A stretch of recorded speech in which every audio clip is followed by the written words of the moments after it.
بسم الله الرحمن الرحيم. السلام عليكم ورحمة الله وبركاته.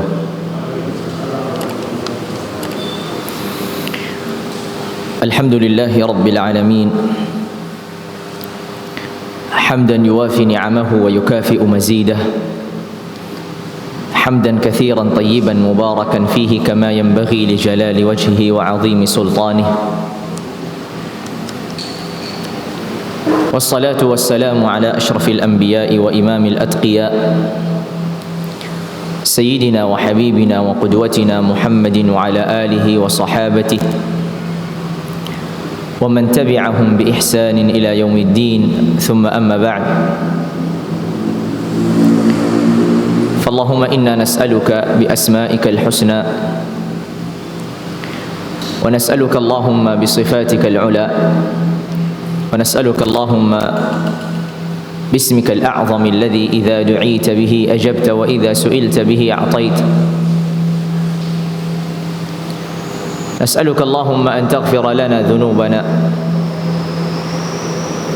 وتستر عيوبنا وتكفر عنا سيئاتنا. اللهم اغفر لنا ما قدمنا وما أخرنا وما أسررنا وما أسرفنا وما أعلنا وما أنت أعلم به منا، أنت المقدم وأنت المؤخر وأنت على كل شيء قدير. اللهم إنا نسألك علما نافعا ورزقا طيبا وعملا متقبلا.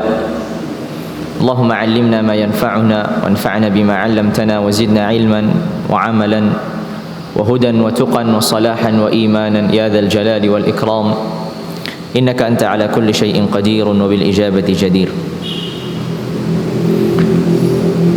Jamaah sekalian yang dirahmati dan dimuliakan Allah Azza wa Jal, alhamdulillah pada malam hari ini, selepas kita melaksanakan salat maghrib berjamaah, kita diberi kesempatan, kemudahan oleh Allah Jalla wa Ala untuk duduk di majlis ilmu, untuk mencari keberkahan, untuk mencari pengetahuan, untuk mencari ampunan, untuk mencari rahmat dan ketenangan, sebagaimana yang disabdakan Rasulullah sallallahu alaihi wasallam.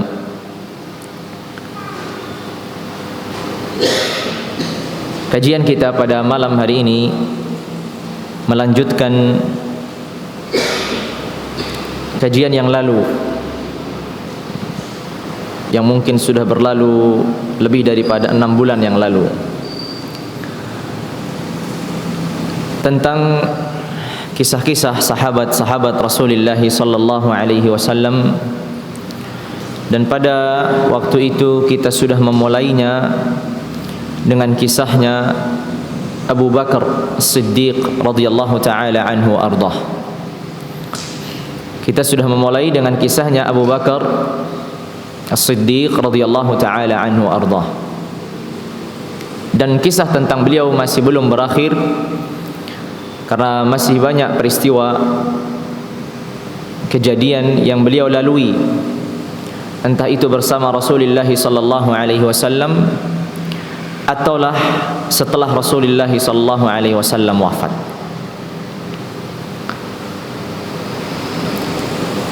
Sebelum kita melanjutkan tentang Abu Bakar As-Siddiq radhiyallahu taala anhu ardah, ada beberapa hal yang perlu kita ketahui. Yang pertama, ketika kita sama-sama menyimak, mendengarkan dan mempelajari kisah-kisah sahabat-sahabat Rasulullah sallallahu alaihi wasallam, tentu harapan kita besar. Harapan kita besar dari Allah Azza wa Jalla, agar Allah Azza wa Jalla mengumpulkan, mempertemukan, menyatukan diri kita di padang mahsyar kelak, di akhirat kelak, bersama orang-orang yang Allah Azza wa Jalla berikan anugerah. Ulaika alladzina an'ama Allahu 'alaihim minan nabiyyin was-siddiqin wasyuhada'i was-salihin wa hasuna ulaika rafiqa. Orang-orang yang Allah Azza wa Jalla berikan anugerah dan karunia yang sangat agung dan sangat besar dari kalangan para nabi dan rasul, dari kalangan para siddiqin, dari kalangan para syuhada, dan dari kalangan orang-orang saleh. Dan sahabat-sahabat Rasulullah sallallahu alaihi wasallam, kedudukan mereka tidak terlepas dari kedudukan di bawah kenabian antara as-siddiqin atau asy-syuhada atau as-salihin. Karena Allah Azza wa Jalla telah menjanjikan bagi mereka surga. Allah Azza wa Jalla berfirman, "Was-sabiquna al-awwaluna minal muhajirin wal ansar walladzina ittaba'uuhum bi ihsan radhiyallahu anhum wa radwan." Di sini mungkin ada sedikit kesalahan dalam memahami ayat tersebut. Ayat ini menceritakan tentang sahabat-sahabat Rasulullah. Maka Allah menyebutkan was-sabiquna al-awwalun, orang-orang yang memiliki kemuliaan dengan masuk Islam di awal keislaman dari kalangan muhajirin ataupun ansar. Kemudian walladzina tabauhum bi ihsan, dan kemudian orang-orang yang mengikuti mereka dengan baik. Ahli tafsir mengatakan maksudnya orang-orang yang mengikuti mereka dengan baik adalah maksudnya para sahabat. Maksudnya adalah para sahabat. Artinya seluruh sahabat, entah itu dari kalangan Ansar ataupun Muhajirin ataupun sahabat-sahabat Rasulullah yang hadir setelah mereka. Seperti Muslimatul Fatah, para sahabat yang masuk Islam setelah penaklukan kota Makkah. Sebagai contoh banyak, Safwan ibnu Umayyah, Ikrimah ibnu Abi Jahal radhiyallahu taala anhuma. Mereka ini masuk dalam firman Allah, radhiyallahu anhum wa radu'an. Mereka ini masuk dalam radhiyallahu anhum wa radu'an. Allah meridhai mereka dan mereka ridha dengan apa yang Allah berikan kepada mereka. Dan kemudian nanti Allah berikan kepada mereka surga yang mengalir di bawahnya sungai-sungai dan seterusnya. Itu di surat At-Taubah. Ini seringkali disalah fahami dan dikira kata-kata walladzina tabauhum bi ihsan, orang-orang yang mengikutinya itu sampai hari kiamat. Sedangkan konteks ayat ini sedang berbicara tentang para sahabat Rasulullah sallallahu alaihi wasallam.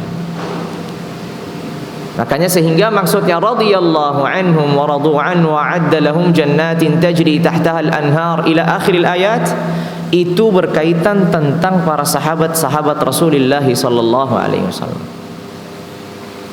Muhajirin, Ansar, orang-orang yang mengikuti mereka, yang masuk Islam setelah mereka.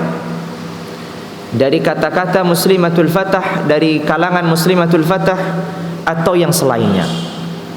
Sehingga inilah mereka mendapatkan ridha dari Allah Azza wa Jalla, kerelaan dari Allah Azza wa Jalla, mendapatkan surga dari Allah Azza wa Jalla, kekal di dalamnya.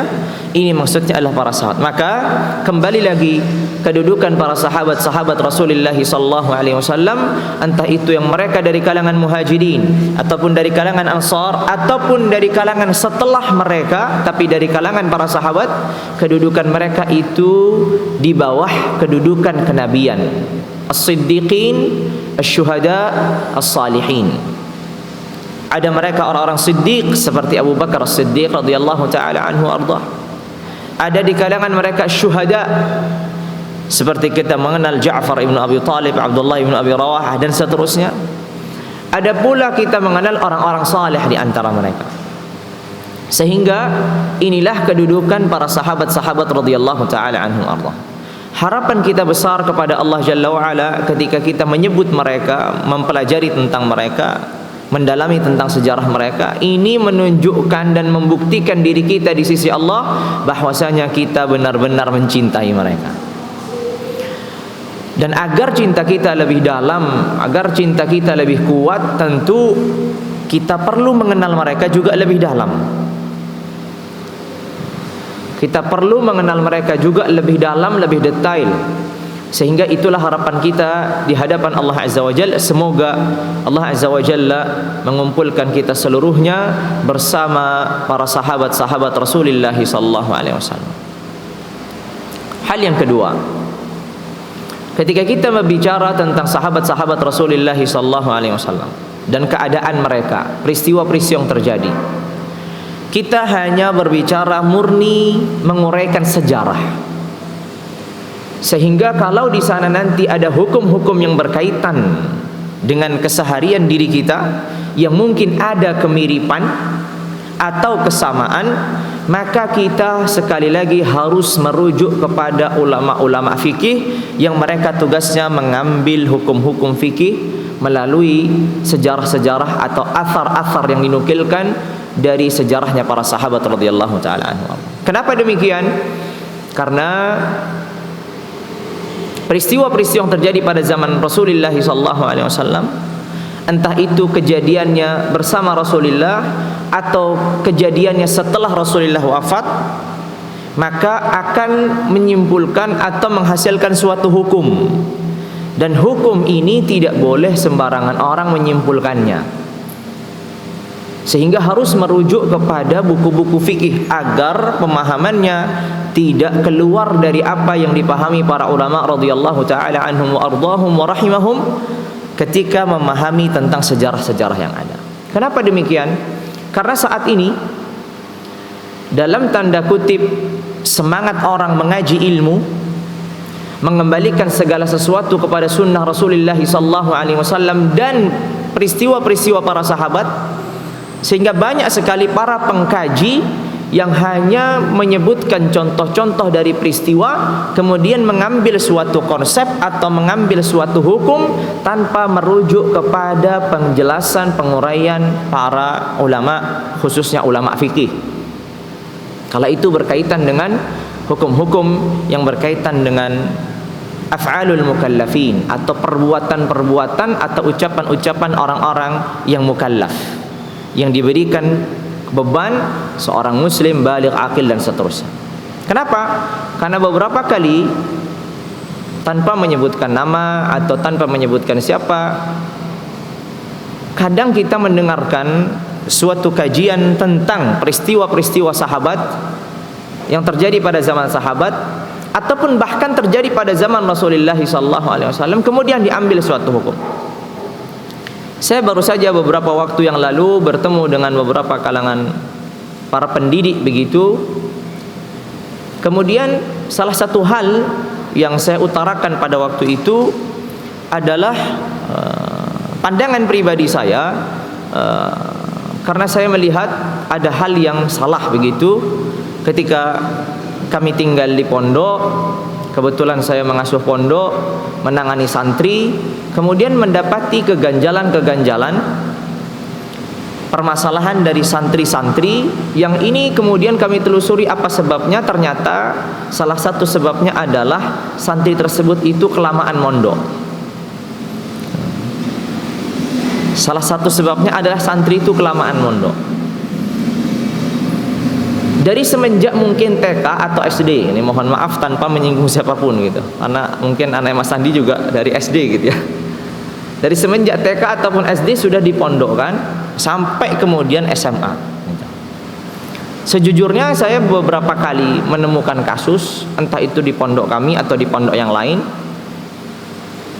anak-anak yang sudah terlalu lama mondok ini, mereka ini pada akhirnya pada usia tertentu mereka berontak, mereka bosan.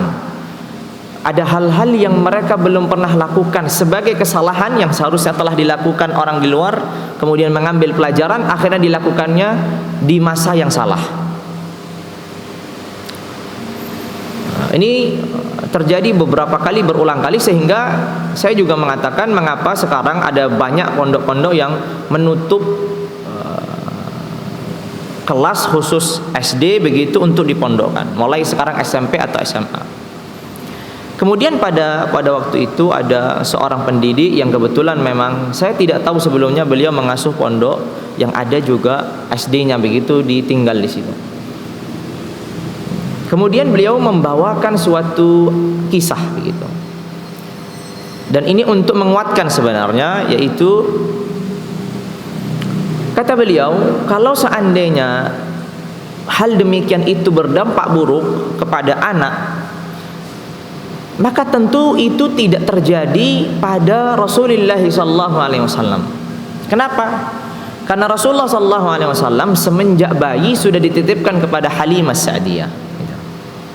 Di semenjak bayi usia 2 tahun kemudian dikembalikan sampai usia 4 tahun.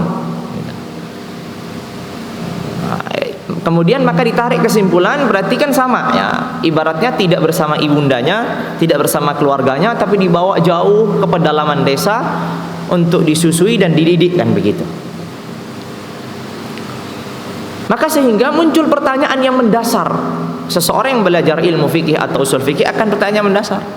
Pertama, peristiwa ini kejadiannya setelah Rasulullah SAW menjadi nabi atau belum? Karena dalam fikih itu kan nanti dibahas apa saja yang bisa menjadikan dasar hukum. Apakah perbuatan Rasulullah sebelum menjadi nabi itu bisa diambil kesimpulan hukum syariat atau tidak? Itu menjadi tanda tanya pertama. Kemudian hal yang lain, kejadiannya Rasulullah SAW itu di usia yang sangat kecil. Di saat sampai usia 4 tahun itu anak masih belum merekam banyak peristiwa. Berbeda nanti kalau sudah usia mumayyiz, sudah bisa membedakan, maka dia akan banyak merekam. Disitulah dia mulai merasakan, yang akhirnya nanti tertumpuklah rasa dan bosan pada akhirnya. Ini sebagai contoh. Ya, ini sebagai contoh kasus. Kasus yang lain misalkan yang terjadi mungkin di kalangan para sahabat setelah Rasulullah SAW wafat. Terlalu kebesaran kelihatannya ini mungkin. Suaranya bengung. Mungkin bisa dikecilkan sedikit.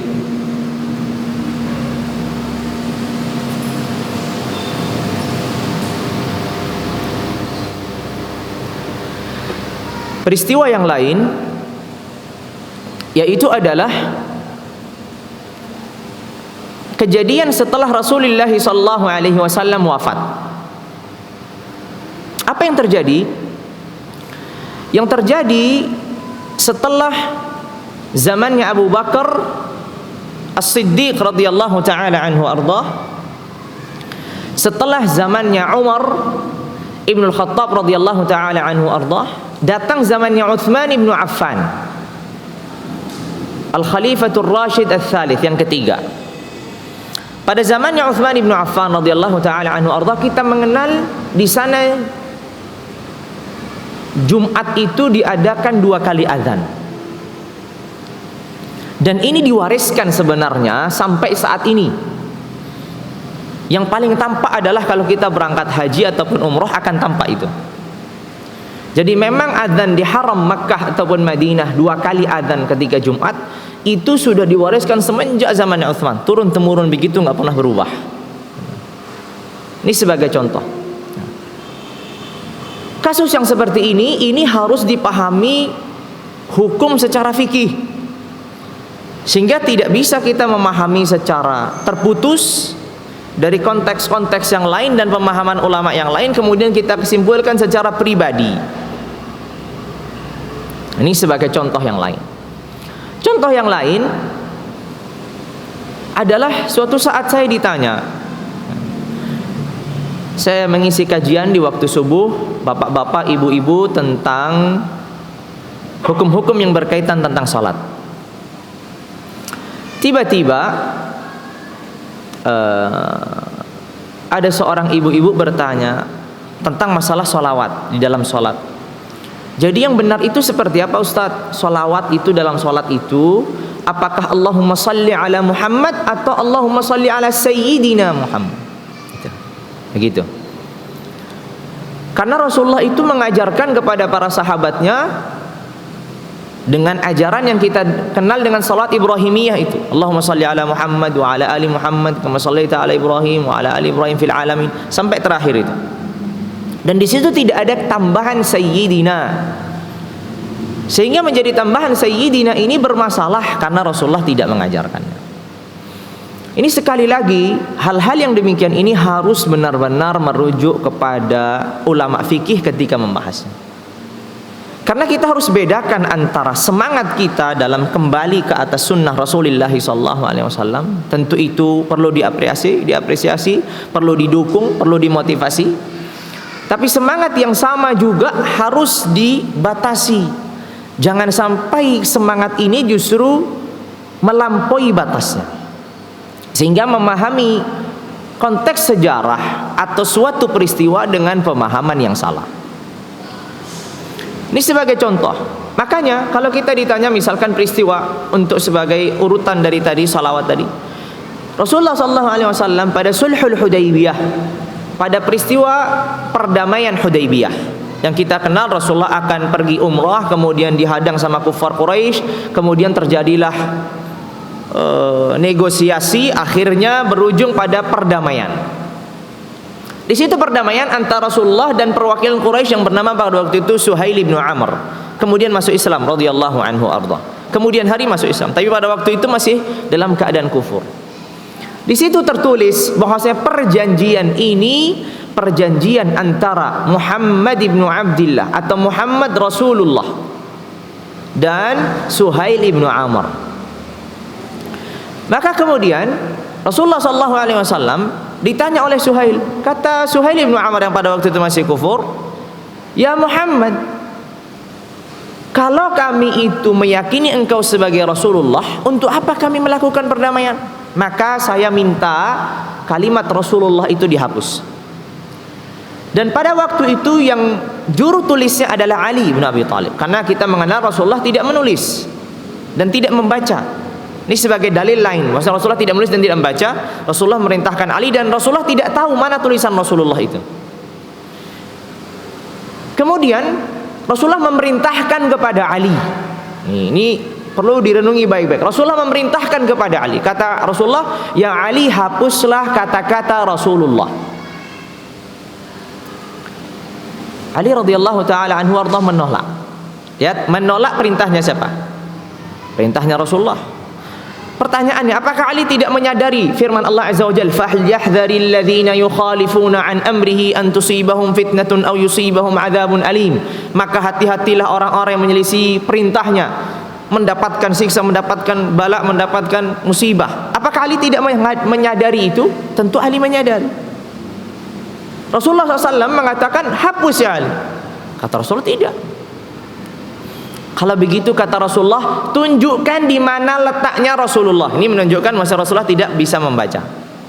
Tunjukkan di mana Rasulullah itu letaknya di mana. Kata Ali di sini. Akhirnya Rasulullah menghapus dengan tangannya sendiri. Para ulama memahami, Ali ini kok berani sekali melawan Rasulullah, gitu kan?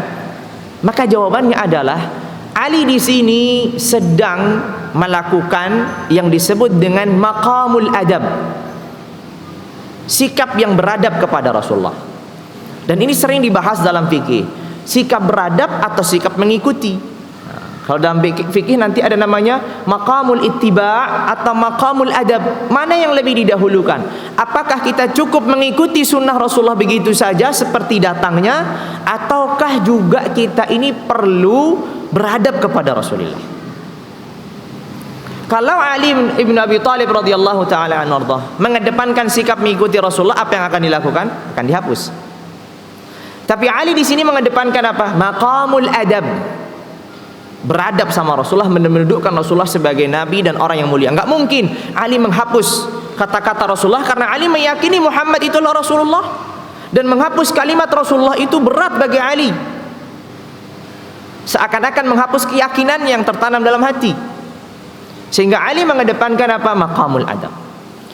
Yang pada akhirnya dari sinilah ditarik hukum-hukum fikih yang beragam. Di antaranya adalah menambah sayyidina. Kalau kita mengedepankan maqamul ittiba', mengikuti, maka kita akan hanya mengucapkan Allahumma salli ala Muhammad wa ala ali Muhammad kama sallaita ala Ibrahim wa ala ali Ibrahim innaka Hamid. Tapi kalau kami mengikuti Allahumma salli ala Sayyidina Muhammad, berarti itu kami sedang mengedepankan maqamul adab, beradab sama Rasulullah. Kenapa? Karena hakikatnya pun Rasulullah pernah mengatakan, ana sayyidu waladi Adam wala fakhra. Aku adalah sayyid, ketua atau penghulunya anak Adam, tanpa kesombongan. Ini menunjukkan Rasulullah tidak ingin ketika mengajarkan kepada sahabat dengan memuji dirinya. Karena kalau dia sekarang beliau mengatakan, katakanlah Allahumma salli ala Sayyidina Muhammad, kan ada unsur seakan-akan beliau ini sedang memuji dirinya. Maka sehingga para ulama berikutnya memahami, oh ini maksudnya boleh kita menambah dengan dalilnya Ali tadi yang mengedepankan maqamul adab ketimbang maqamul ittiba'. Terlebih lagi kalau kita bahas, tentu peristiwanya Ali lebih jelas daripada hanya memahami kasus dengan kalimat penambahan salawat. Ini sebagai contoh. Sehingga peristiwa-peristiwa yang demikian ini perlu memang dipahami secara betul. Kemudian juga di kasus juga dalam beberapa kali didiskusikan masalah konsep pendidikan. Masalah penyerahan harta kepada anak yang sudah baligh. Misalkan ini salah satu mungkin problem sekarang kan gadget gitu ya, HP ini, kepada anak-anak gitu kan. Ini sering disinggung bahwasanya anak itu tidak berhak dia menggunakan HP sampai dia benar-benar mendapatkan ar-rusyd, usia di mana ia bisa mengelola dan mengendalikan dirinya. Karena Allah Azza wa Jalla berfirmankan di surat An-Nisa itu, wala tu'tus sufaha'a amwalakum allati ja'alallahu lakum qiyaman. Janganlah kalian berikan harta kalian kepada para sufaha. Sufaha itu adalah orang-orang yang belum bisa mengelola hartanya. Imma disebabkan karena dia masih kecil, belum baligh, atau disebabkan setelah baligh dia ini menjadi seorang yang tidak bisa mengelola hartanya. Nah, pertanyaannya, kalau setelah baligh kemudian dikatakan belum bisa mengelola atau tidak bisa mengelola hartanya, itu dengan definisi siapa? Dengan pemahaman siapa? Karena mungkin kadang seorang anak dikasih 100.000 langsung dijajankan habis. Menurut ayahnya dia ini belum bisa mengelola harta, padahal dia sudah baligh. Misalkan anak sudah kelas 3 SMP, rata-rata sudah baligh. Dikasih sama ayah, nih tolong kamu saya kasih 100.000, sehari itu langsung dihabiskan. Maka seorang ayah mengambil kesimpulan, anak ini belum bisa mengelola harta menurut ayahnya. Tapi pertanyaannya, menurut syariat, anak ini sudah bisa mengelola harta atau belum? Nah, itu yang perlu kita cari secara fikih. Maka di dalam fikih itu maksudnya tidak mampu mengelola harta itu tidak mampu mengelola harta dan digunakannya dalam hal-hal yang tidak ada manfaatnya sama sekali. Kalau seandainya itu masih ada manfaatnya sekalipun, misalkan dia beli nasi goreng misalkan satu porsinya 1 juta, tapi ada manfaatnya, makan. Maka di sini tidak dikatakan dia ini sedang dalam keadaan safih atau tidak bisa mengelola harta. Kenapa? Karena ada manfaatnya. Tapi berbeda kalau kemudian 1 juta ini dibuang ke kali, dibuang ke sungai, atau dibakar. Nah, ini dia sekarang tidak bisa mengelola hartanya. Tapi kalau itu masih ada kembali manfaat, maka di sini dia sudah dikatakan orang yang sudah bisa mengelola harta, sekalipun dia mubadir, gitu bahasa kita, sekalipun dia boros gitu. Nah, sebagai contoh. Sehingga ini penting sekali membersamai dan menyertai ketika kita membaca sejarah, juga menyertai pembahasan fikihnya para ulama ketika mereka menemukan sejarah, bagaimana mereka mengambil kesimpulan. Lagi pula kita nanti akan berdebat masalah apakah pendapat, perkataan, perbuatan seorang sahabat setelah Rasulullah SAW wafat itu bisa dijadikan sebagai landasan hukum ataupun tidak. Ini nanti perdebatan yang luas lagi. Sehingga memang murni yang kita akan uraikan di sini atau akan kita dengar ini hanya menguraikan sejarah. Kalaupun ada faidah atau ada pelajaran, maka itu hanya pelajaran yang sifatnya motivasi, anjuran, atau mungkin nanti kalau hadir dalam benak saya hukum secara fikihnya, maka bisa nanti ditambahkan. Kita lanjut kepada kisahnya Abu Bakar As-Siddiq radhiyallahu taala anhu ardah. Abu Bakar As-Siddiq radhiyallahu taala anhu ardah, setelah mendapatkan penindasan, kecaman, hinaan dari orang-orang kufar Quraisy ketika beliau masih di Makkah bersama Rasulullah sallallahu alaihi wasallam dan para sahabat, Abu Bakar ini pernah izin kepada Rasulullah untuk pergi ke negeri Habasyah. Sebagaimana kita kenal, ada para sahabat yang berhijrah ke negeri Habasyah. Namun Abu Bakar As-Siddiq radhiyallahu taala anhu ardah itu pergi sendirian. Kita simak kisahnya Ibunda Aisyah radhiyallahu taala anha wa ardaha, mengisahkan kisahnya sang ayah. Kata Ibunda Aisyah radhiyallahu anha, "Wa qad kana Abu Bakar As-Siddiq radhiyallahu anhu hina daqat alaihi Makkah wa asabahu fiha al-adha ورأى من تظاهر قريش على رسول الله صلى الله عليه وسلم وأصحابه ما رأى استأذن رسول الله صلى الله عليه وسلم في الهجرة فأذن له." Ketika Abu Bakar mendapatkan celaan, kecaman, hinaan dan seterusnya, ketidakluasaan dalam beribadah kepada Allah, akhirnya beliau meminta izin kepada Rasulullah untuk berhijrah, dan Rasulullah mengizinkan. Rasulullah mengizinkan untuk berhijrah. Kemudian lanjutannya adalah kharaja Abu Bakar muhajiran nahwa ardil Habasyah. Abu Bakar ini keluar meninggalkan kota Makkah menuju negeri Habasyah seorang diri. Ini berbeda dengan kisahnya yang rombongan yang pertama dan rombongan kedua yang kita kenal dengan hijrah ilal Habasyah yang pertama dan hijrah ke Habasyah yang kedua. Ini berbeda. Ini kisah Abu Bakar sendiri. Maka Abu Bakar ini keluar ke negeri Habasyah seorang diri. Sampailah pada suatu tempat hatta idza balagha Barkal Ghimad. Pada satu tempat yang disebut dengan Barkal Ghimad. Dikatakan tempat ini dari Makkah itu jauhnya kalau berjalan atau menunggangi unta dengan sedang itu 5 malam. Jadi sudah jauh sekali. Sudah sangat jauh dari kota Makkah. Jadi perjalanan sudah ditempuh 5 malam gitu. Kemudian sampailah ketika beliau di Barkal Ghimad ini atau Barkul Ghimad ini, laqiyahu Ibnu Dughunnah. Beliau ini bertemu dengan seorang yang bernama Ibnu Dughunnah gitu.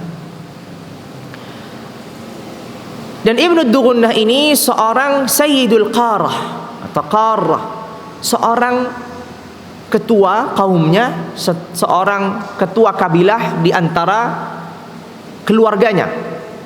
Kemudian Ibnu Dughunnah ini bertanya kepada Abu Bakar As-Siddiq, faqala aina turidu ya Abu Bakar? Engkau ingin kemana ya Abu Bakar? Faqala Abu Bakar, akhrajani qaumi fa uridu an asiha fil ardi wa a'budu rabbi. Kaumku telah mengusirku, telah mengeluarkanku. Maksudnya mengeluarkannya bisa saja memang benar-benar diusir, bisa saja menyebabkan akhirnya beliau keluar. Tidak mesti harus diusir Abu Bakar, karena hakikatnya Abu Bakar memang tidak diusir. Abu Bakar ini seorang yang terpandang di kaumnya, jadi tidak diusir begitu saja, melainkan perbuatan dan sikap mereka membuat Abu Bakar keluar, seakan-akan mereka mengusirnya dengan perbuatan itu. Maka kata Abu Bakar, kaumku telah mengeluarkanku, maka aku ingin berjalan di bumi ini dan aku ingin menyembah Rabbku. Qala Ibnu Dughunnah, kemudian Ibnu Dughunnah mengatakan, fa inna mithlaka ya Abu Bakar la yakhruju wa la yukhraj. Orang yang semisalmu ya Abu Bakar itu tidak boleh keluar dan tidak boleh dikeluarkan. Ini menunjukkan hal yang lain apa? Abu Bakar itu memang orang yang memiliki kedudukan di kalangan orang-orang kafir Quraisy hatta sebelum Islam. Sekalipun sebelum Islam. Terbukti di sini Ibnu Dughunnah ini sekarang sedang berbincang dengan Abu Bakar dan posisi Abu Bakar sudah masuk Islam. Sudah berbeda agama, berbeda keyakinan dengan Ibnu Dughunnah, tapi Ibnu Dughunnah masih menghadirkan kemuliaan Abu Bakar. Sehingga kata Ibnu Dughunnah, inna mithlaka ya Abu Bakar, orang yang semisalmu itu hai Abu Bakar tidak boleh dikeluarkan atau tidak boleh keluar, harusnya menetap di negerinya. Kenapa? Ibnu Dughunnah kemudian menceritakan dan menguraikan kenapa sebabnya, apa sebabnya. Qala innaka taksibul ma'dum. Engkau ini membantu bekerja untuk orang yang tidak punya. wa tasilur rahim, dan engkau ini menjaga hubungan silaturahim, keluarga. Wa tahmilul kal, dan engkau ini membawa beban dan tanggung jawab, orang yang bertanggung jawab. Wa taqrid dhaif, engkau ini termasuk orang yang sangat dermawan dan sangat perhatian dengan tamu. Wa tu'inu ala nawaibil haq, dan engkau ini sangat sigap, perhatian yang membantu orang-orang dalam keadaan-keadaan genting. Sifat-sifat ini kalau kita pernah mendengar sebelumnya, sifat-sifat yang sama ini juga dikatakan Ibunda Khadijah radhiyallahu anha kepada Rasulullah sallallahu alaihi wasallam ketika datangnya Jibril. Kan Rasulullah SAW ketika datang Jibril takut, khasyitu ala nafsi, aku takut terhadap diri. Dikatakan para ulama takut kematian, takut celaka, takut ditimpa musibah. Kemudian Ibunda Khadijah menghiburnya. Kata Ibunda Khadijah, tidak mungkin. Kalau Allah tidak mungkin. Apa sebabnya tidak mungkin? Nah, ini sama. Innaka taksibul ma'dum wa tasilur rahim wa tahmilul kal wa taqrid dhaif wa tu'inu ala nawaibil haq. Sama sifat-sifat yang dimiliki Abu Bakar dan dimiliki Rasulullah sallallahu alaihi wasallam. Ini menunjukkan kedekatan antara Abu Bakar dan Rasulullah sallallahu alaihi wasallam, kedekatan secara utuh, termasuk akhlak-akhlak Abu Bakar sekalipun sebelum Islam. Makanya kan dikatakan Abu Bakar As-Siddiq radhiyallahu taala anhu arda ini sangat dekat sama Rasulullah sebelum Islam. Dan itu sangat juga membuat seorang Abu Bakar As-Siddiq memiliki sifat yang sama dengan dimiliki Rasulullah sallallahu alaihi wasallam. Sehingga ini Ibnu Dugunnah menghadirkan kebaikan kepada Abu Bakar dan mengatakan engkau tidak boleh dikeluarkan. Engkau orang yang begini. Kemudian kata Ibnu Dugunnah, fa ana laka jarun. Kalau begitu, kata Ibnu Dugunnah, aku menjadi jaminan. Aku yang menjaminmu. Fa ana laka jar, arti aku yang menjaminmu. Tidak ada nanti orang Quraisy lagi yang akan mengganggumu, menghinamu dan seterusnya.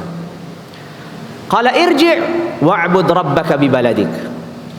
Ini salah satu hal positif salah satu hal positif yang dimiliki orang-orang Arab jahiliyah pada waktu itu. Yaitu apa? Salah satu hal positif yang dimiliki orang-orang Arab jahiliyah sekalipun mereka dalam keadaan kufur adalah mereka ini tidak mudah menghinakan orang yang memang memiliki kedudukan. Makanya Rasulullah SAW, Muhammad ibn Abdullah, seorang yang memiliki kemuliaan yang luar biasa. Kalau kita melihat bagaimana penindasan kuffar Quraisy terhadap Rasulullah SAW, kita akan melihat penindasannya itu bukan berkaitan tentang kepribadiannya. Kamu pendusta, atau kamu orang yang sudah mengingkari janji, atau kamu sudah tidak lagi amanah. Bahkan kan kita mengenal sebelum Rasulullah SAW berhijrah, itu Rasulullah masih membawa titipan-titipan orang kufar Quraisy, menunjukkan Rasulullah itu tidak pernah dianggap berkhianat, tidak jujur, nggak pernah dianggap demikian. Buktinya titipan-titipan Quraisy ini masih disimpan oleh Rasulullah. Sehingga yang mereka tolak adalah kata-kata Rasulullah mengajak kepada menyembah satu Tuhan, ke agama Islam dan seterusnya, hal-hal yang bertentangan dengan kebiasaan dan adat istiadat mereka.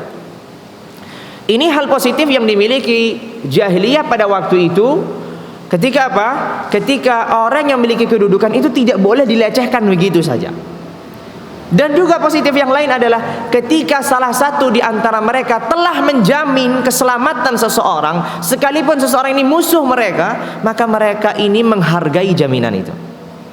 Maka kita akan melihat nanti Quraisy tidak akan melakukan apa-apa setelah dikatakan Ibnu Dugunnah bahwasanya dirinya sebagai jaminan, penjaminnya Abu Bakar. Maka Ibnu Dugunnah mengatakan, ya Abu Bakar, aku menjadi penjaminmu, kembalilah menyembahlah Rabbmu di negerimu. Qala faraja. Ini menunjukkan kufar Quraisy itu tidak seluruhnya pada waktu itu menolak ajaran Rasulullah SAW mentah-mentah. Ada sebagian mereka memang diam, tidak mengambil sikap. Ada yang memusuhi dan itu mayoritasnya. Tapi memang ada sebagian yang diam. Bahkan kita mengetahui bahwasanya ada sebagian mereka justru membela Rasulullah sallallahu alaihi wasallam. Bahkan merobek pemboikotan yang terjadi di lembahnya Abu Talib ketika para kufar Quraisy semuanya memboikot Rasulullah sallallahu alaihi wasallam bersama keluarga di lembahnya Abu Talib itu.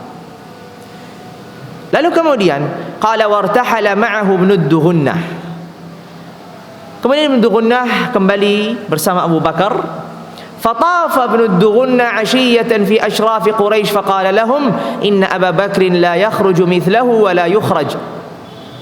Ibnu Duhunnah kemudian tawaf di Ka'bah bersama Abu Bakar As-Siddiq, dan Ibnu Duhunnah mengatakan orang yang semisal Abu Bakar ini tidak boleh dikeluarkan dan tidak boleh keluar. Kemudian Ibnu Duhunnah ini mengingatkan kebaikan-kebaikan Abu Bakar yang tadi disebutkan. Qala atukhrijuna rajulan yaksibul ma'duma wa yasilur rahima wa yahmilul kalla wa yaqrid dhaifa wa yu'inu ala nawaibil haqq. Apakah kalian mengeluarkan, mengusir seseorang yang membantu orang yang tidak punya, menjaga hubungan kekeluargaan, orang yang bertanggung jawab, orang yang sangat dermawan dengan tamu dan seterusnya? Apakah kalian akan mengeluarkan orang yang demikian? Jadi Ibnu Duhunnah ini sedang mengingatkan kufar Quraisy, mengingatkan orang-orang kufar Quraisy bahwasanya ini bukan bagian dari adat istiadat mereka, bukan bagian dari kebiasaan mereka mengusir seseorang yang baik. Itu bukan istiadat mereka. Justru mereka itu mendudukkan orang baik. Hanya saja karena memang ada agama yang mereka anggap ini menjadi sesuatu yang janggal, itulah mereka memberanikan diri untuk menghinakan, mencela dan mengganggu mereka. Maka qala falam tukadzib Quraisy bi jiwar ibn Duhunnah. Quraisy tidak menolak apa yang telah disampaikan Ibnu Duhunnah, bahkan mengaminkan jaminannya Ibnu Duhunnah. Mengaminkan jaminannya Ibnu Duhunnah. Wa qalu li Ibnu Duhunnah mur Abu Bakrin falya'bud rabbahu fi darihi. Hanya saja Quraisy mengatakan, Ibnu Duhunnah, perintahkan Abu Bakar itu untuk menyembah Allah di rumahnya. Jangan boleh dia menyembah Allah di Ka'bah atau di luar rumahnya. Khusus hanya di rumahnya. Kalau mau menyembah Allah, menyembah Rabbnya begitu, menyembah Tuhan yang diyakininya, cukup dia menyembahnya di dalam rumahnya. Jangan keluar. Falyusalli fiha wal yaqra' ma syaa wa la yu'dhina bidzalik. Kata Quraisy, kalau dia mau sholat sesuai yang diinginkan, membaca apapun yang diinginkan, terserah, asalkan di rumahnya. Jangan Abu Bakar ini mengganggu kami. Wala yasta'lin bihi, janganlah dikeraskan, jangan dikencangkan, sembunyi-sembunyi. Kalau mau beribadah, salat misalkan, membaca Al-Quran, cukuplah di rumah. Fa inna nakhsha ay yaftina nisa'ana wa abna'ana. Karena kami itu takut wanita-wanita kami dan anak-anak kami ini tergoda dengan apa yang dibacanya, dengan apa tata cara menyembahnya. Karena kita mengenal Abu Bakar As-Siddiq ini seorang yang mudah menangis. Ada orang yang mudah terharu, sehingga ketika membaca firman-firman Allah, mungkin Abu Bakar menangis, terharu, dan ini bisa bahaya bagi orang yang melihatnya, sehingga tertarik dengan agama yang tidak mengeraskan hati, ini justru melembutkan hati. Qala faqala dzalika Ibnu Duhunnah li Abi Bakar falabitha Abu Bakrin lidzalika ya'budu rabbahu fi darihi wa la yasta'linu bi salatihi wa la yaqra'u fi ghairi darihi. Kemudian Ibnu Duhunnah menyampaikan gitu Abu Bakar, dan Abu Bakar memang menepati apa yang dikatakan. Salat di rumahnya, membaca Al-Quran di rumahnya, tapi itu sesaat. Beberapa lama kemudian, thumma badali Abi Bakrin fabtana masjidan bi fina'i darihi. Kemudian terbesitlah suatu pikiran kepada Abu Bakar untuk membangun tempat salat di halamannya, di depan rumahnya. Jadi bukan dalam rumah, tapi di halaman, di depan rumah. Kan masih satu rumah sebenarnya, tapi di halaman, tapi kan bisa kelihatan. Kalau dalam kan sudah tertutup, nggak kelihatan. Tapi kalau di luar, di halaman akan tampak, sekalipun itu juga masih dalam rumah. Wa kana yusalli fihi wa yaqra'ul Qur'an. Dan disitulah Abu Bakar salat, dan disitulah Abu Bakar membaca Al-Quran. Fayanqadifu alaihi nisa'ul musyrikin wa abna'uhum wa hum ya'jabuna minhu wa yanzuruna ilaihi. Kemudian wanita-wanita kufar Quraisy, anak-anak kufar Quraisy ini melihat Abu Bakar, mengamatinya, mencermatinya, dan takjub, heran dengan sholatnya, tata caranya. Mereka belum pernah melakukan itu sebelumnya. Kemudian bacaan Abu Bakar dengan menangisnya, dengan munajatnya, mereka heran dan takjub. Mulailah di sini apa? Terfitnah mereka. Itu bahasa mereka tentunya, membuat mereka ini ingin masuk Islam. Nah, ini bahaya bagi kufar Quraisy. Qala wa kana Abu Bakar rajulan bakka'an la yamliku 'ainaihi idza qara'a al-Qur'an. Abu Bakar ini seorang yang mudah sekali menangis dan banyak menangis. Tidak bisa menahan air matanya menetes ketika ia membaca Al-Qur'an. فأفزع ذلك أشراف قريش من المشركين فأرسلوا إلى ابن الدهنة فقدم عليهم فقالوا إنا كنا أجرنا أبا بكر بجوارك على أن يعبد ربه في داره. Kemudian kufar Quraisy ini takut. Kemudian mereka ini datangi Ibnu Dughunah. Kami dulu menerima jaminanmu dengan syarat, asalkan Abu Bakar tidak sholat di luar rumahnya, asalkan Abu Bakar tidak mengeraskan bacaannya sehingga terdengar oleh wanita-wanita dan anak-anak kami. Sekarang Abu Bakar telah melakukan itu semua. Maka bicaralah dengan Abu Bakar agar dia kembali seperti dulu. Dan kami telah takut, gitu ringkasnya, tidak perlu saya baca mungkin. Dan kami takut wanita-wanita kami, anak-anak kami itu justru nanti mengikuti agamanya Abu Bakar. Biarkan dia kembali seperti semula. Kalau ia enggan untuk kembali, maka engkau harus cabut jaminanmu itu. Ini kata kufar Quraisy. Karena kami tidak ingin merusak suatu jaminan yang engkau telah jamin. Ini hal positif di kalangan Quraisy, tidak langsung begitu aja. Apa langsung misalkan Abu Bakar langsung diganggu atau dihina atau langsung dihalangi. Tapi ia, orang-orang kufar Quraisy ini masih meminta izin kepada Ibnu Dughunah. Seperti itu. Sehingga ini sudah waktunya adzan ya. Oh ya, tanya. Lupa saya. Monggo adzan dulu, nanti kita sambung. Kita lanjutkan. Terakhir tadi kufar Quraisy mendatangi Ibnu Dughunah dan protes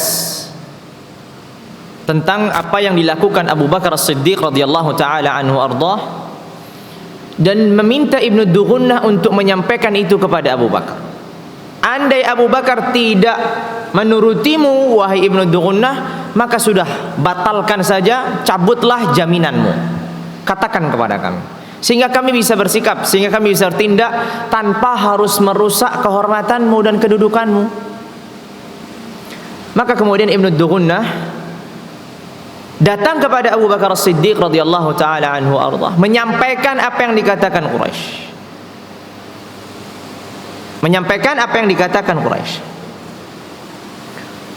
Kata Ibnu Dughunah, ya Abu Bakar, dahulu kala ketika aku menjaminmu, Quraisy itu mensyaratkan agar engkau itu beribadah di rumahmu, membaca Al-Quran di rumahmu, tidak di luar begitu, sehingga orang-orang terdengar, sehingga orang-orang ini tergoda dengan apa yang engkau lantunkan, dan ini membahayakan Quraisy setidaknya menurut mereka. Maka kemudian lihatlah jawaban Abu Bakar. Kemudian kata Ibnu Dughunah, sebelum Abu Bakar menjawab, pilihannya hanya dua ya Abu Bakar. Yang pertama, engkau kembali seperti dahulu, sholat di rumah, melantunkan Al-Quran di rumah, atau aku cabut jaminanku.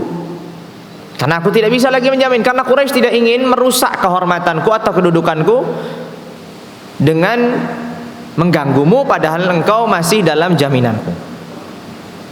Maka Abu Bakar As-Siddiq radhiyallahu taala anhu ardhah mengatakan, kalau begitu aku kembalikan jaminan, dan aku ridha, aku rela dengan jaminan Allah Azza wa Jalla. Abu Bakar dengan keimanannya yang sangat luar biasa, padahal dalam ketika itu sahabat-sahabat yang lain sedang diganggu, dihina, ditindas, disiksa. Abu Bakar bisa beribadah dengan tenang dan damai karena di bawah jaminannya Ibnu Dughunah tadi. Dan tidak ada kewajiban bagi Abu Bakar untuk beribadah itu di luar, mengeraskan suaranya, menampakkan salatnya, tidak ada kewajiban. Tapi Abu Bakar ingin, makanya bahasa tadi tsumma bada. Kemudian Abu Bakar ini berkeinginan, tampak dalam pikirannya kalau ia sholat di luar agar orang melihat, mengambil pelajaran, kemudian tersentuh hatinya masuk Islam. Tata cara dakwah. Padahal tidak ditemukan perintahnya Rasulullah SAW untuk melakukan itu. Terlebih kalau kita mengetahui pada waktu itu dakwahnya dakwah sirriyah, masih diam-diam. Tapi Abu Bakar As-Siddiq dengan keimanannya, sekali lagi dengan keimanannya, ia mengatakan, aku kembalikan jaminanmu dan aku rela dengan jaminan Allah. Di sini nih, terkadang kita melihat kekuatan iman yang dimiliki Abu Bakar As-Siddiq radhiyallahu taala anhu ardah. Kemudian dalam keseharian kita ingin menerapkan kekuatan iman ini kepada orang-orang di sekeliling kita. Entah itu pada kita atau kepada orang-orang di sekeliling kita, di sekitar kita. Sehingga di sini kita akan bisa mengetahui bahwa Abu Bakar tadi tidak ada kewajiban untuk sholat di luar, satu. Tidak ada kewajiban untuk melantunkan Al-Quran dikeraskan ketika di luar rumah. Kewajibannya hanya menyembah Allah dan menyembunyikan keimanannya. Pada waktu itu tidak ada sahabat yang diwajibkan untuk mengumumkan keimanannya. Justru Abu Bakar yang pertama kali meminta, ya Rasulullah, kita sudah banyak, kita perlu memberitahu kufar Quraisy bahwa kita ini orang-orang muslim, orang beriman, dan kita mengajak. Tapi sekalipun demikian, tidak ada para sahabat waktu itu yang tidak mampu untuk berdakwah. Tidak ada kewajiban mereka untuk terang-terangan mengajak orang dan seterusnya. Tapi Abu Bakar As-Siddiq radhiyallahu taala anhu wa ardhah memilih jalan ini. Berarti beliau memilih jalan yang lebih susah ketimbang jalan yang lebih mudah, yang itu adalah yang wajib. Sedangkan ini mungkin yang lebih sempurna lagi dari kewajiban. Dalam kehidupan kita ini tidak boleh ketika kita melihat suatu peristiwa yang terjadi pada zaman sahabat-sahabat Rasulullah sallallahu alaihi wasallam wa radhiyallahu anhu sahabat, dengan kedudukan mereka, keimanan mereka, kemudian kita mensikapi dan menyikapi keseharian kita sebagaimana menyikapi keseharian mereka para sahabat radhiyallahu taala anhu. Contohnya seperti ini. Maksudnya bagaimana?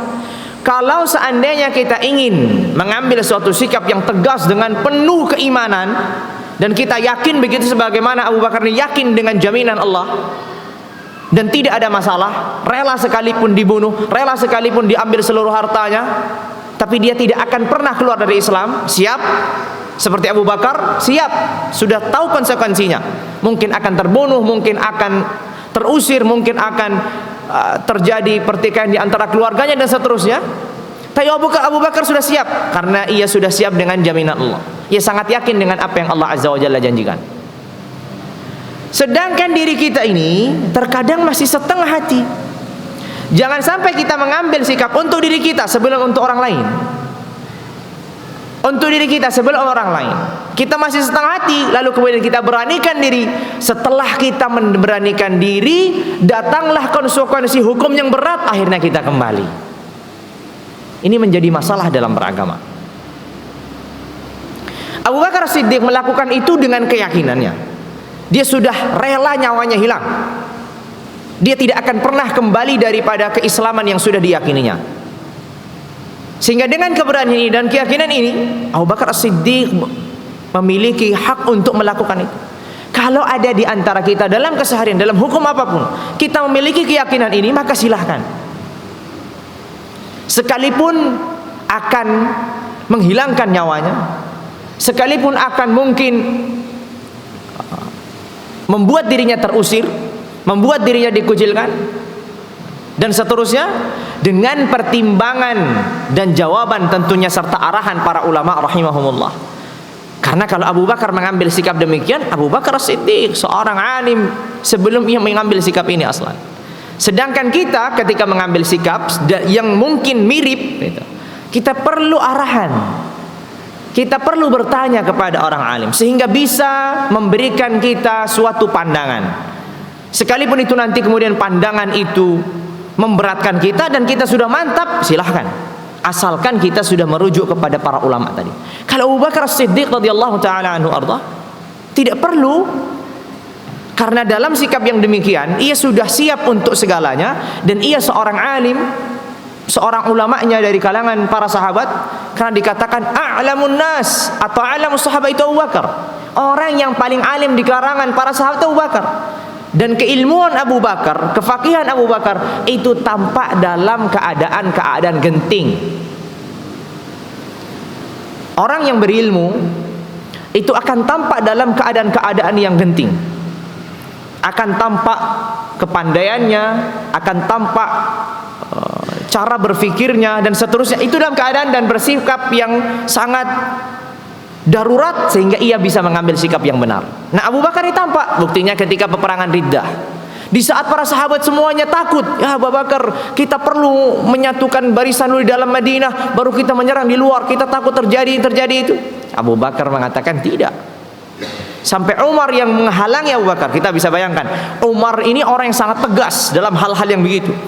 Tapi dalam kondisi begini, melihat keadaan kaum muslimin yang baru saja ditimpa suatu musibah, Rasulullah wafat, kemudian banyak di kalangan kaum muslimin yang murtad, ada sebagian yang tidak menunaikan zakat dan seterusnya, Madinah belum tata rapi. Umar takut nanti peristiwa ini justru akan melemahkan kaum muslimin. Umar melihat kemaslahatannya itu. Tapi Abu Bakar dengan keyakinannya, dengan kefakihan dan ilmunya, mengatakan setiap tentara, setiap ini akan saya utuskan seperti ketentuan hukumnya. Wallahi la uqatilanna man farraqa bainas salati waz zakah. Demi Allah, aku akan memerangi mereka, orang-orang yang membedakan antara salat dan zakat. Maka ketika Umar sudah berkali-kali menahan, kata Umar, aku telah melihat kebenaran di wajahnya Abu Bakar. Sedangkan diri kita mungkin tidak bisa mengambil sikap. Akhirnya kita bertanya, kalau kita sudah mengambil jawaban dari ulama yang itu berat dan kita siap konsekuensinya, silahkan. Tapi sekali lagi, ini perlu keimanan. Jangan kemudian kita sudah maju kemudian mundur. Nah, ini akan menjadi hal yang tidak baik dalam banyak pandangan orang. Setelah kita sudah mengambil begini, akhirnya begitu. Kita mengeluh keadaan kita sekarang begini karena saya sudah mengambil begini dan seterusnya. Berarti kan nggak siap.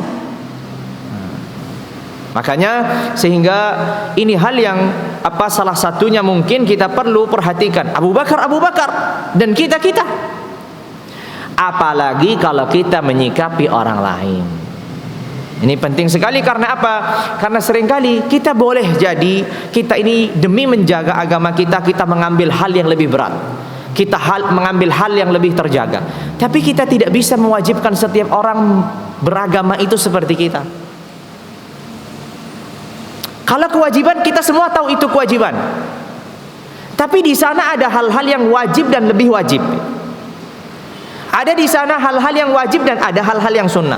Tidak semua orang bisa mengerjakan syariat ini secara utuhnya sebagaimana anggapan kita ini bisa menjalankan seutuhnya.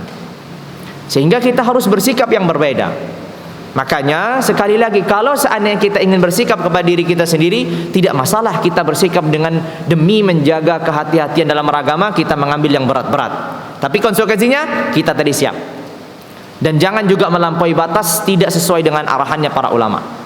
Kalau itu bersikap kepada orang lain, maka jangan paksakan orang lain dengan alasan itu fulan, ini fulan, dan orang itu dan fatwa ini atau ucapan ini, itu justru membuat orang itu tidak menjaga agama mereka atau justru mereka bermudah-mudahan dan seterusnya.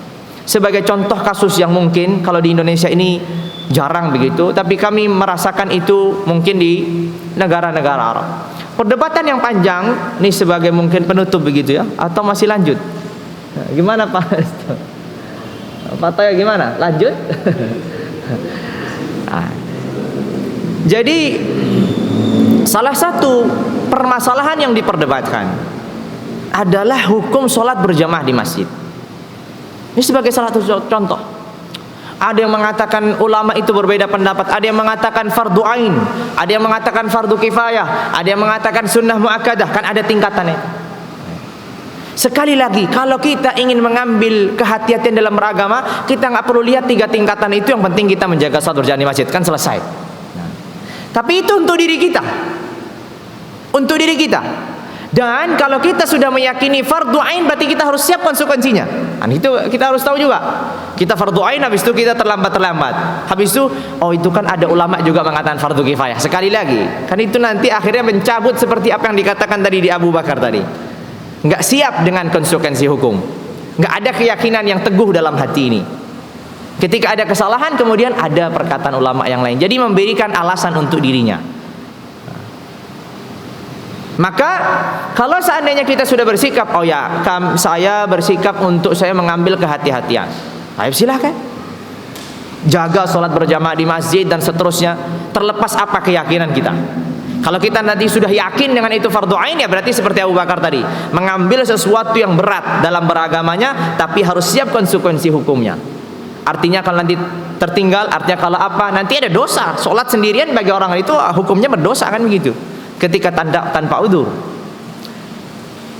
Taib, kita nggak usah bahas keyakinannya. Kita bahas sekarang, saya yang penting demi menjaga, demi kehati-hatian beragama, saya akan menjaga melaksanakan sholat jamaah di masjid. Taib, labas, itu bagus. Tapi jangan sampai kemudian ketika kita melihat ada orang-orang yang sama sekali mungkin nggak pernah ke masjid, ya sama sekali mungkin tidak pernah ke masjid, atau ke masjidnya jarang-jarang, kadang-kadang, dan seterusnya. Kita melihat secara zahirnya, karena kita kan tidak bisa melihat hatinya dan apa yang dalam pikirannya. Kita melihat secara zahirnya. Oh ternyata ketika ditanya, ia mengatakan, menurut saya itu memang sholat berjamaah itu sunnah muakkadah. Saya lebih ingin berjamaah dengan keluarga misalkan, tidak ingin berjamaah di masjid. Saya ingin kebetulan ada keluarga, anak saya banyak, istrinya misalkan, ya saya berjamaah di masjid aja, nggak perlu jamaah di masjid, misalkan sebagai contoh. Sehingga kemudian ketika kita lihat sebagai kita yang rajin di masjid dan seterusnya, wah ini orang bermudah-mudahan dalam beragama. Kenapa? Lihat, orang ini bermudah-mudahan dalam beragama. Kalau itu kita yang sudah mengambil sikap tadi untuk diri kita, katakan kepada kita, saya sedang bermudah-mudahan dalam beragama karena saya nggak menjaga sholat di masjid. Karena tadi kita sudah mengambil sikap untuk diri kita sendiri. Tapi untuk orang lain jangan, karena dia memiliki sikap yang lain. Karena dia menganggapnya sebagai sunnah muakkadah. Sunnah muakkadah itu berarti kalau ditinggalkan secara sengaja tanpa ada udzur juga nggak berdosa. Sebagai contoh. Sehingga ya sudah, apa boleh buat. Sekalipun dalam kajian-kajian ilmu memang kita harus menyemangati dan motivasi orang, itu hal yang berbeda. Tapi jangan setelah kita keluar, motivasi ini juga berbalik arah, bukan kepada kita tapi kepada orang lain. Nah ini masalah. Kan kita mengkaji itu pertama untuk diri kita, bukan untuk orang lain. Pertama kali kita menuntut ilmu itu untuk apa? Mengangkat kebodohan yang ada pada diri kita, bukan orang lain, diri kita dulu. Kemudian yang terdekat, yang memiliki kewajiban, anak kita, istri, orang tua, misalkan kerabat terdekat. Kemudian yang dekat, kemudian yang dekat, kemudian seterusnya. Dan itu pun sesuai dengan kapasitas kita. Tidak semua hal kita harus berbicara. Terlebih kalau sudah ada perdebatan, perbedaan, persisian yang panjang, itu sudah nanti bukan ranahnya kita lagi. Oh ternyata dia berbeda, ya sudah, apa boleh buat. Tapi di sisi lain, bagi mereka yang menganggap itu sebagai sunnah muakkadah misalkan, kita perlu motivasi, kita dorong. Sekalipun itu sunnah muakkadah, bukankah itu namanya sunnah muakkadah? Berarti sunnah yang sangat ditegaskan. Sunnah sangat ditegaskan, dianjurkan, berarti kita harus menjaganya, atau kita ini harus semangat untuk menjaganya. Kalau kita nanti terlewatkan tanpa udzur ada ini, ya itu kamu seperti keyakinanmu masing-masing. Tapi kita termotivasi, makanya sehingga ini seringkali kita soroti. Mengapa? Karena memang ada sikap yang berbeda kita. Kalau kita mau memperketat diri kita silahkan, tapi tadi ingat konsekuensinya. Jangan ketika sudah perketat kemudian kita nggak mampu, kemudian kita balik arah. Berarti kita nggak yakin dari awal nih. Atau kita sudah memperketat diri kita, kemudian kita ingin semua orang lain itu seperti diri kita. Ini masalah. Sahabat-sahabat Rasulullah SAW itu tidak semuanya seperti Abu Bakar, tidak semuanya seperti Umar, tidak semuanya seperti Utsman, tidak semuanya seperti Ali, tidak semuanya seperti Talha, Zubair, dan seterusnya. Ada hanya sahabat bertemu sekali Rasulullah, ya Rasulullah yang diwajibkan? Yang diwajibkan salat lima waktu, apalagi puasa Ramadan, apalagi. Habis itu, kalau begitu ada yang lain? Enggak ada kecuali kamu melakukan sunnah. Kalau begitu aku pergi. Udah enggak pernah lagi ketemu Rasulullah. Kata Rasulullah, aflaha in shadaq. Dia akan menang, dia akan mendapatkan kebahagiaan kalau dia jujur. Padahal hanya mengerjakan salat 5 waktu, puasa Ramadan, dan berzakat. Halah, selesai. Nah, ini apa? Ketika kita menyikapi orang lain. Tapi kalau kita diri kita sendiri, untuk diri kita masing-masing, maka hendaknya kita memotivasi untuk yang terbaik, mencapai yang paling mulia, mencapai yang paling sempurna. Nah, ini yang harus kita barengi dalam kajian-kajian ilmu. Kajian ilmu itu untuk membangun diri kita sebelum untuk orang lain, memotivasi diri kita sebelum orang lain. Setelah itu kalau kita sudah terbangun, kita sedikit melebar, memulai dari orang-orang berkewajiban bagi kita untuk menasehatinya. Kalau itu pun ranah-ranah yang kita itu ada hak. Misalkan seorang anak yang masih mengikut ayahnya, berarti kita memiliki hak untuk memerintahnya. Tapi nanti bahkan dalam permasalahan fikih itu, istri misalkan, itu ada hal-hal yang apabila nanti diperselisihkan di kalangan para ulama, dan istri memilih hal yang berbeda yang tidak memudaratkan bagi suami, maka suami tidak boleh berhak, tidak ada haknya melarang istri. Itu begitu, dan itu ada rinciannya secara detail di dalam fikih, dan ini bukan tempatnya. Ini hanya mengisahkan tentang kisahnya Abu Bakar As-Siddiq radhiyallahu taala anhu warda. Dan sebagai pelajaran, setiap kita membaca sejarah para sahabat-sahabat Rasulullah atau sejarah Rasulullah sallallahu alaihi wasallam, maka kita tidak mudah menyimpulkan ini sama dengan begini, ini sama dengan begini, dan seterusnya. Tidak. Kita perlu merujuk kepada uraian penjelasannya para fuqaha, para ulama, memahami tentang athar, tentang kisah, tentang peristiwa ini, bagaimana mereka memahaminya. Mungkin itu saja yang bisa saya sampaikan pada malam hari ini. InsyaAllah Azza wa Jalla ada manfaatnya, dan semoga Allah Azza wa Jalla memberkahi ilmu yang kita dapatkan dan menghasilkan suatu amal yang mendekatkan diri kita kepada Allah Azza wa Jalla. InsyaAllah Azza wa Jalla bisa kita sambung pada pertemuan-pertemuan yang berikutnya tentang kisahnya Abu Bakar As-Siddiq radhiyallahu taala anhu wa arda. Kita tutup dengan kafaratul majlis. Subhanakallahumma wa bihamdika asyhadu an la ilaha illa anta astaghfiruka wa atubu ilaik. Wassalamu alaikum warahmatullahi wabarakatuh.